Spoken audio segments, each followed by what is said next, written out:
Hello guys, and we are on the eighth game in the Bishop Pair Advantage series. And in this game, I would like to illustrate about which are all some of the pawn structures that would be cause problems to the side with the Bishop Pair Advantage. And this game and the next two games will be illustrating this. And this game is played in Germany in 1990, and it is a French defense game. And let's see what happens. E4 e6, d4 d5, knight c3, bishop b4, and e5 c5, a3, bishop takes c3, b takes c3, knight e7, knight f3, bishop d7. And this is a well-known complex whenever variation. White usually goes for king side play, but the next move is a serious mistake. Here better white. Here white goes bishop d3, but here instead of bishop d3, a4 or bishop e2 or h4 would have been good moves. And after bishop d3, uh, this move allows black to play both c4 and bishop a4, forever blocking the a3 pawn and closing the a3 f8 diagonal, making sure the dark squared bishop is passive. Meanwhile, black's eternal problem is his light squared bishop has found the perfect place. It puts pressure on the c2 pawn. Compare this position to some positions arising from the Scandinavian Sicilian after black recaptures with g takes f6. White often puts the bishop on h5, fixing the h6 pawn and putting pressure on the weak f7 pawn. Black castles long by the way, and if at all white could have put bishop e2, then bishop a4, and the bishop will dominate on the a3 f8 diagonal. Now d takes c5, after which white can go for the maneuver of h4 h5 and rook h4 with a tempo. Black needs to manage to play both on c4 and bishop a4. So here white makes the mistake of bishop d3, then c4, and bishop e2, bishop a4, knight g5. A typical maneuver in this variation, the knight opens the path for the f pawn and is ready to be transferred to h5. And from h5, the knight attacks pawn on g7, the weakest point on black's king side, and is ready to jump to f6 if attacked. h6, knight h3, queen a5, the fastest way to finish development and castle long. But the queen is not ideally placed here. There is no pressure on the white pawn chain because the black pawn advanced to c4.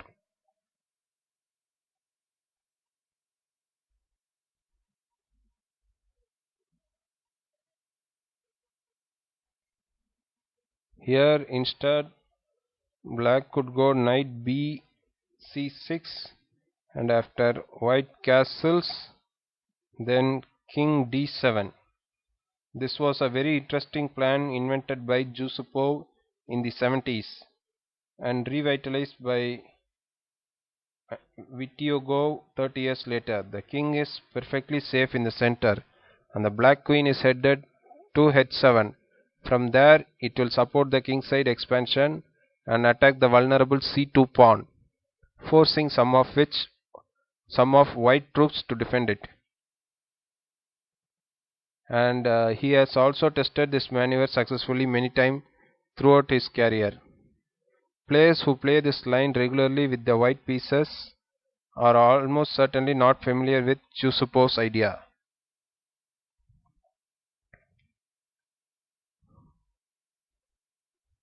But After knight h3, black goes queen a5 here instead, then bishop d2, then knight d7.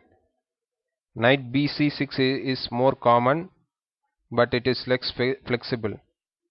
In some positions, it is important to control the b4 square, preventing doubling or tripling. On the other hand, black thinks he doesn't need both knights to cover the f5 square. Of course, sooner or later, white will advance his f-pawn, attacking the base of the black pawn chain on e6. Now castle short and black castles long. This is perhaps the key moment in the game. White must choose between two possible natural plans: advancing the f-pawn immediately or after transferring the knight to h5. But white chooses the wrong one.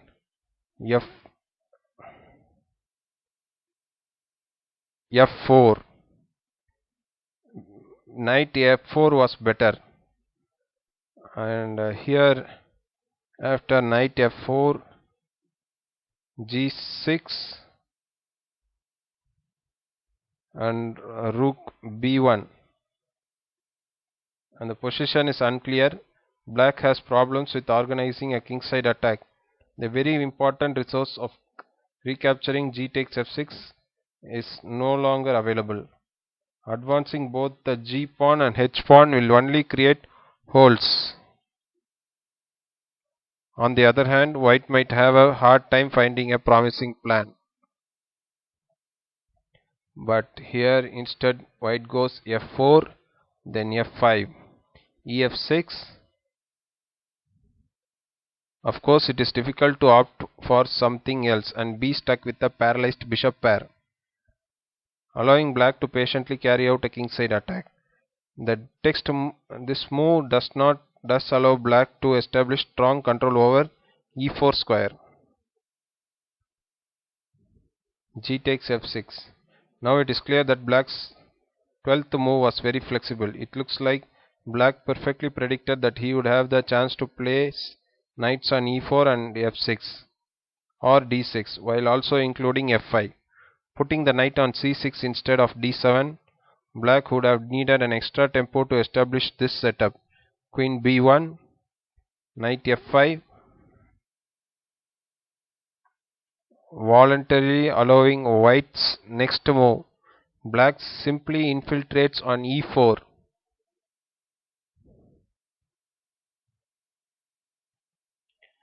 Queen b4, queen takes b4. This is an excellent and simple decision. White's bishop pair is absolutely useless. Black's minor pieces will soon dominate, so there is no particular reason to keep the queens on the board. Exchanging them will simply black's task. A takes b4, bishop takes c2. Another excellent decision, not so obvious this time. Black willingly gives away his potential passed a pawn, understanding that it would be impossible to use directly. White would be able to establish an unbreakable blockade on the a3 square. In return, even the black bishop will control the essential e4 square. Now black is clearly better. Here instead, knight b6 with the idea to keep the a7 alive is too slow. Black simply needs too much time to launch his a pawn and probably won't succeed at all. So bishop c2 was correct, and after rook takes a7, knight d6, giving white a chance to make a mistake by exchanging rooks. With the rooks on the board, white has some hope to find counterplay. Without them, even the black king can't take part in the attack via the a square.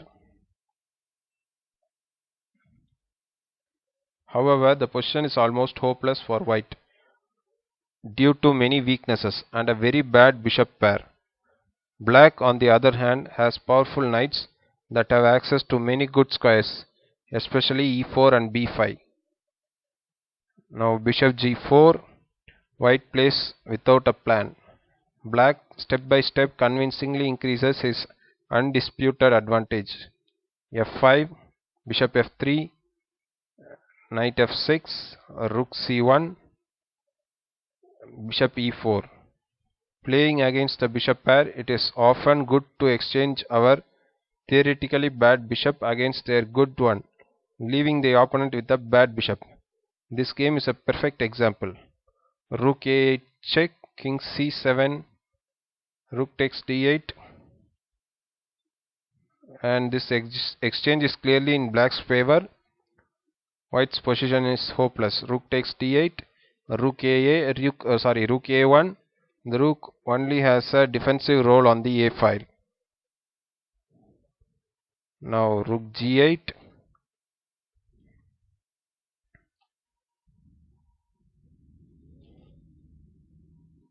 and bishop takes e4,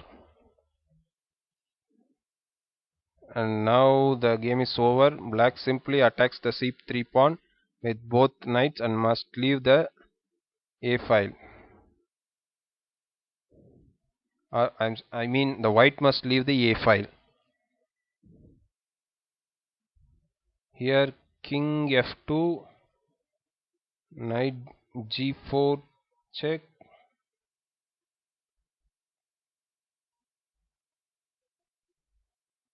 and after bishop takes g4, then f takes g4, far better than the other capture. After knight g1, then bishop d3, black will eventually exchange his bishop for the knight and then dominate. The winning plan would be simple: exchange the rooks and penetrate with the king either via a4 or f5. That is the point of capturing on g4. With the f pawn, both routes would be available to the black king. The white knight would also be paralyzed and then exchanged.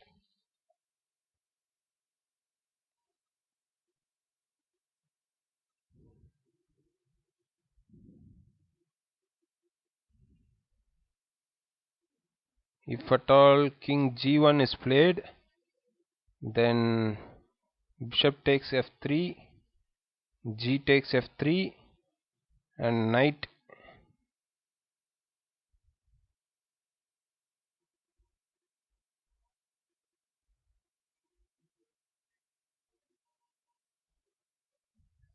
e5 discovered check. And after king f2, and then knight d3 check, then king f1, but nothing concrete is apparent. But black would be forced to find some other way to crush white's defenses.